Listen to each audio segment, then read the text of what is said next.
Então, nós iniciamos o exercício sabendo que o CP de excesso é uma constante. Nós vamos chamar, então, o CP de excesso da constante A. O H, ele é definido igual a G mais T vezes S.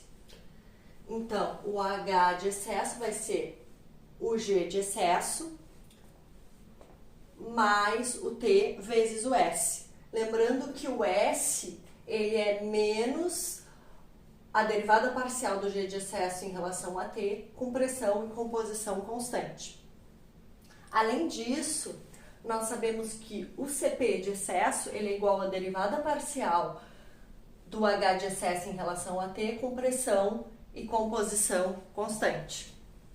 Bom, então, nós vamos derivar a equação do H de excesso para determinar o CP de excesso.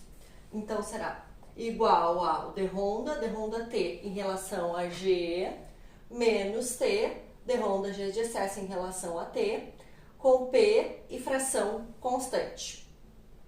Bom, nós repetimos, então, o primeiro termo, d ronda G de excesso em relação à temperatura, menos d ronda T, vezes d ronda G de excesso em relação a T com pressão e fração molar constante.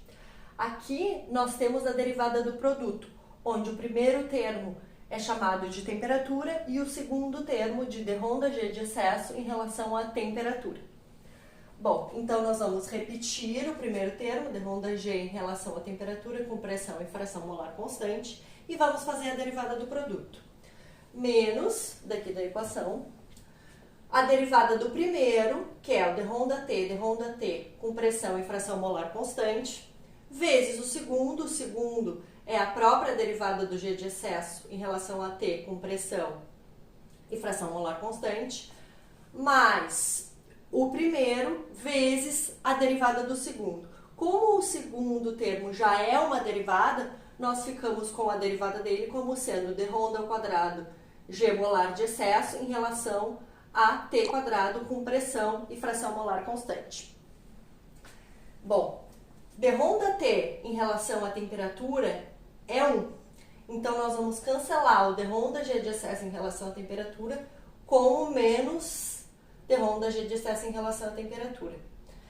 Com este menos aqui na frente, o nosso CP de excesso torna-se igual a menos T, d ronda ao quadrado G de excesso em relação à temperatura ao quadrado com pressão e fração molar constante. Lembrando que lá no início nós definimos o CP de excesso como a constante A.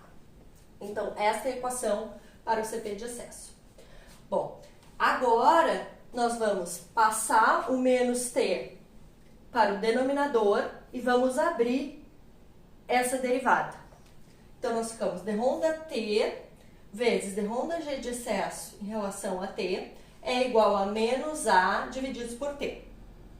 Desta forma, transformando uma derivada parcial em derivada total e passando este dt para o lado direito da equação, nós podemos aplicar a integral. Então, nós ficamos com integral de dg de excesso em relação a t é igual a menos a integral de menos a divididos por t dt.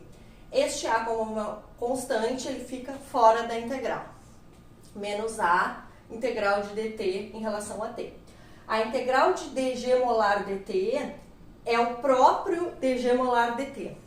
E a integral de dt divididos por t é o ln de t.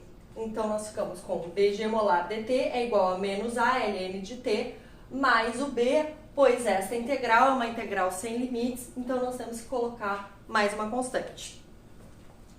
Bom, agora integrando essa equação aqui, passando o dt para o lado direito, nós ficamos com a integral de dg de excesso igual a menos a ln de t mais b dt. A integral de dg de excesso é o próprio g de excesso. E a integral de ln de t é t ln de t menos t. Então, nós ficamos com g de excesso menos o a t ln de t menos t. E a integral de b dt é bt. Mais o c, pois essa integral não tem limites, então nós precisamos de uma terceira constante. Esta é a equação do g de excesso. equação para o S de excesso, ela já está pronta. Por quê?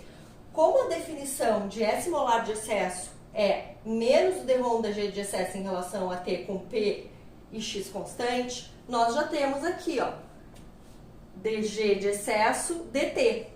Será esta equação, só que com o sinal trocado, pois o S de excesso é menos. Então, nós temos que o S de excesso, a equação será ALN de T menos B. E a equação do H de excesso, nós vamos substituir o G de excesso já determinado e o S de excesso já determinado. Então, o H de excesso será o G de excesso, que é menos a TLN de T menos T, mais BT, mais C, mais T vezes o S. Então, o T e o S é a ln de T menos B. Então, nós conseguimos cancelar menos a TLN de T com mais a TLN de T.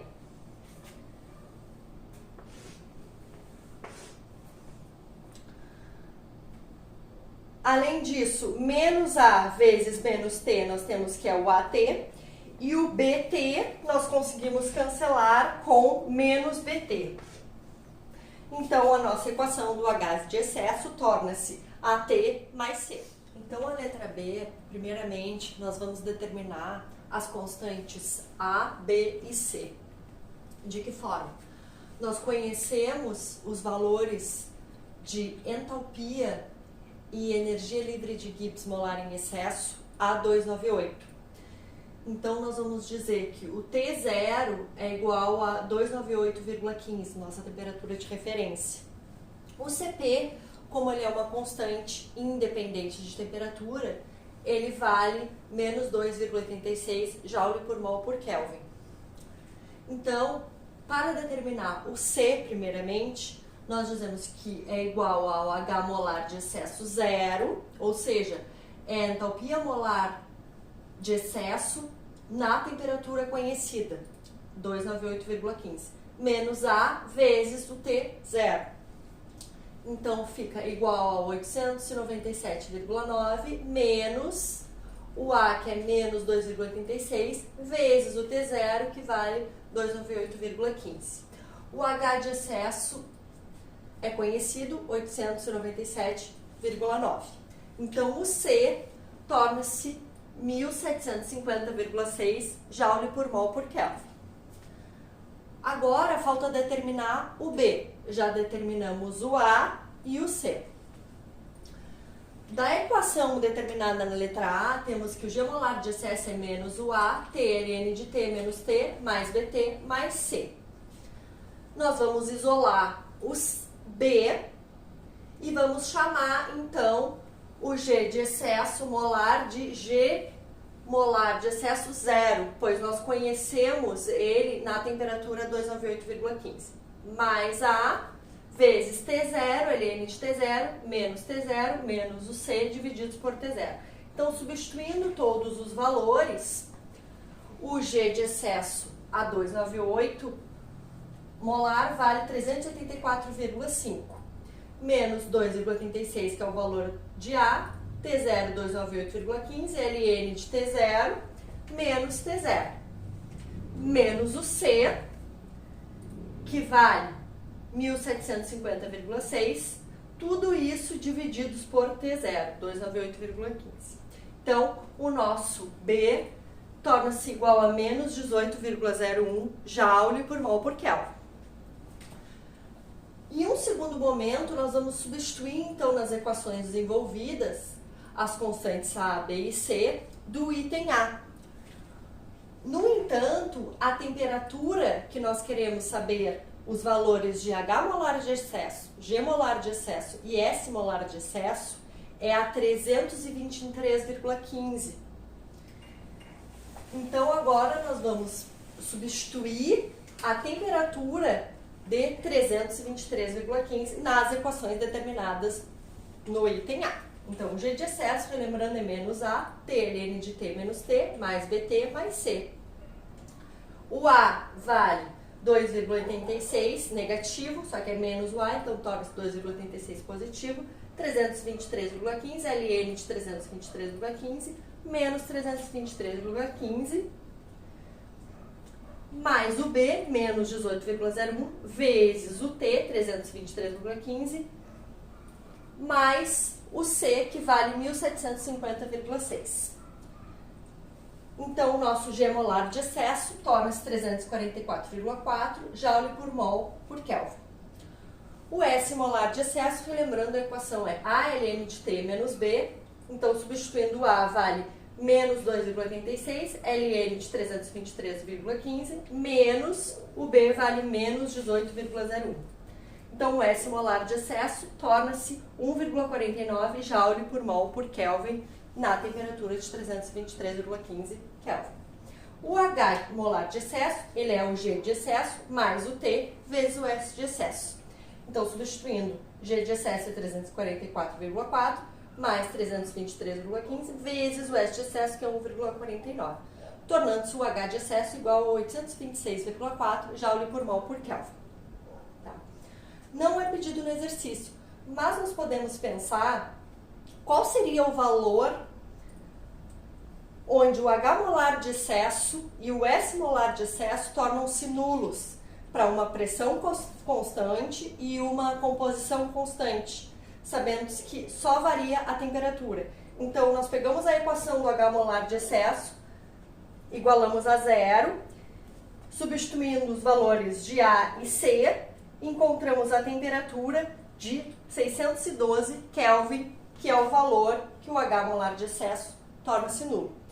E, de forma semelhante, para a entropia molar de excesso, nós igualamos a zero a equação da entropia, igual a ln de T menos B, e também isolamos a temperatura, cujo valor encontrado é de 544 Kelvin.